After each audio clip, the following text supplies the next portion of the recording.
Hello, my name is Nuwan Devapriya. I am a postdoctoral fellow at Carleton University and Ron Miller is my advisor. Today I am going to present our recent work on the mechanical behavior of ultra-thin films under shock loading. We have heard of many high velocity impacts such as hail damages, bird strikes, meteorite impacts and shootings.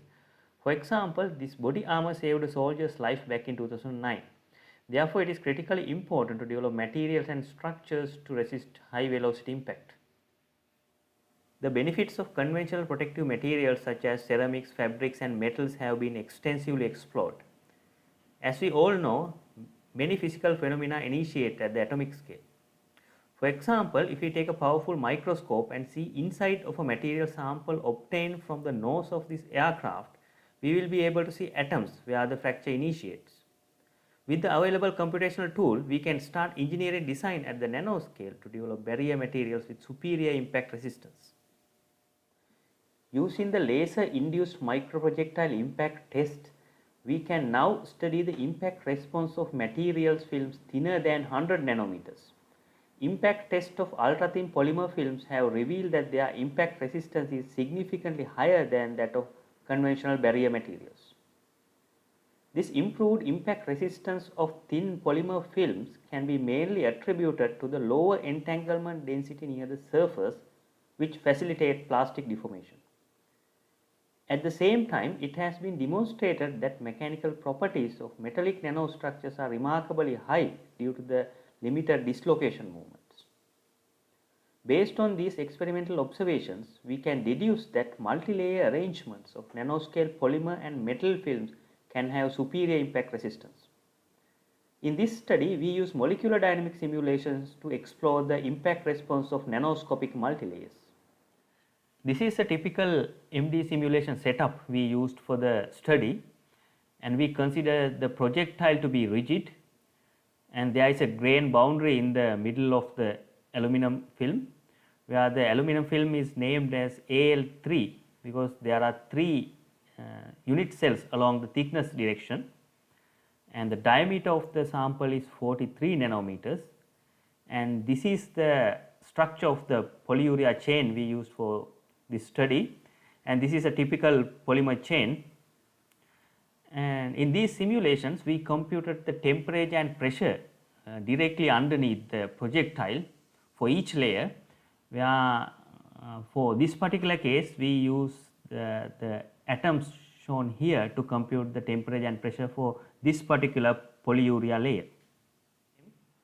We used EAM potential to model aluminum and PCFF to model polyurea, and the interaction between aluminum and polyurea was modeled using the interface force field.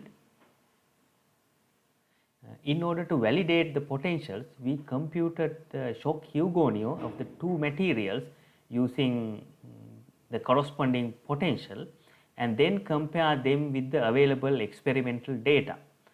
So this is for the case of aluminum, where we have shown the shock pressure versus volume compression, and the red curve is obtained from the MD simulation, and it compared with the other experimental data, and the maximum shock pressure experience in our simulation is 20 gigapascal, and this is for the case of polyurea with PCFF potential, and the maximum pressure experienced by a polyurea sample during the simulation is around 5 gigapascal. This is a typical impact test of an aluminum film.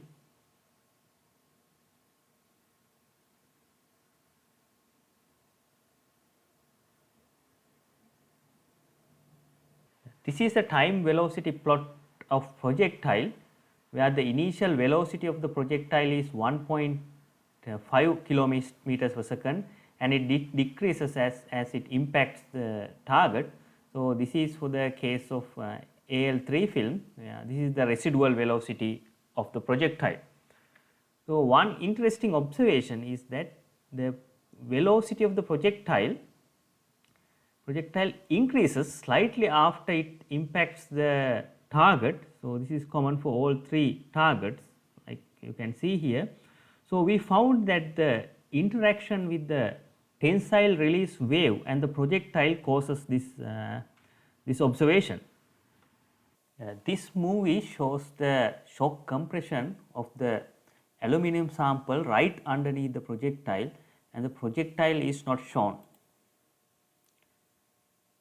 You can see that the shock wave propagates much faster than the projectile itself, and once the shock wave reaches the free surface here, it reflects as a tensile release wave and eventually it meets the projectile.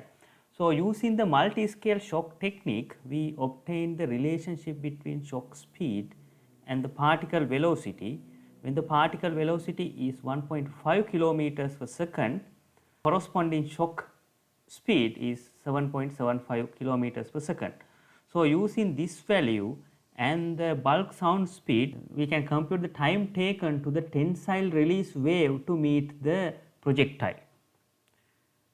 So, based on that calculation, we found that the velocity of the projectile increases when the tensile release wave meets the projectile. So, these arrows indicates the time when the projectile meets the tensile release wave, and as soon as they meet, the velocity of the projectile increases because the tensile release wave reflect back as a compressive wave, and also by the time the tensile release wave comes to the projectile, the material is under less compressed state. This movie shows an impact test of a polyurea film.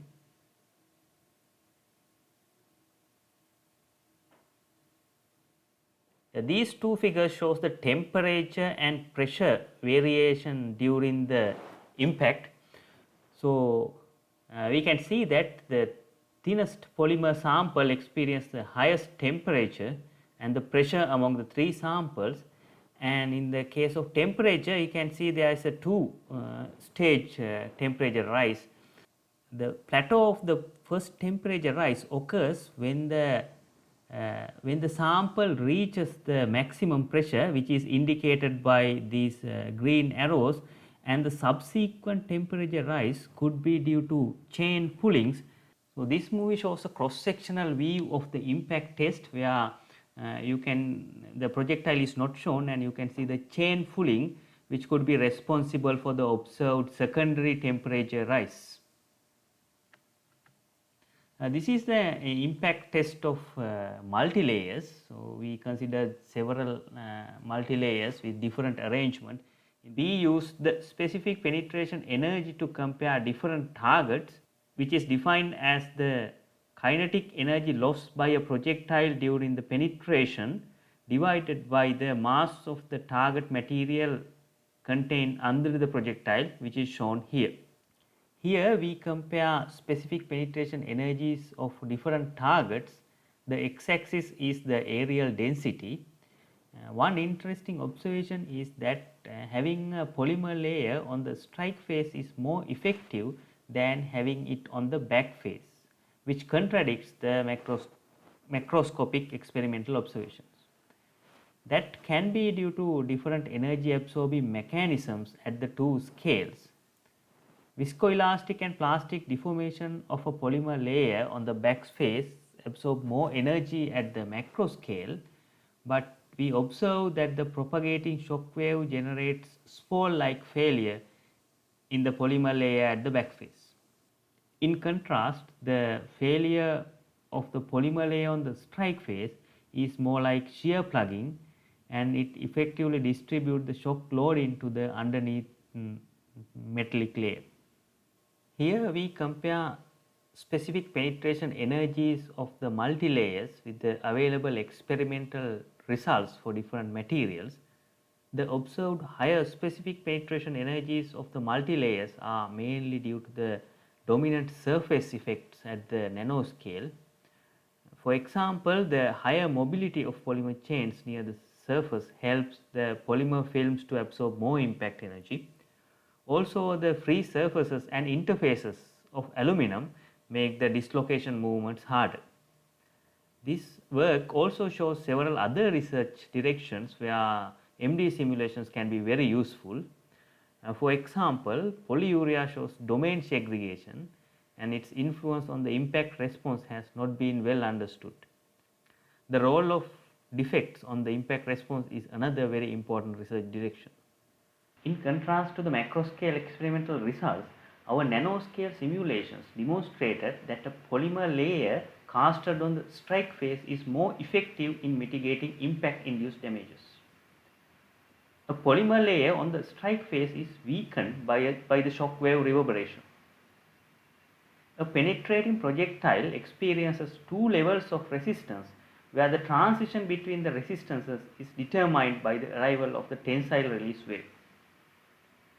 The shock pressure and the adiabatic heating of polymer films significantly increase as the thickness of the film decreases. Thank you very much for your attention.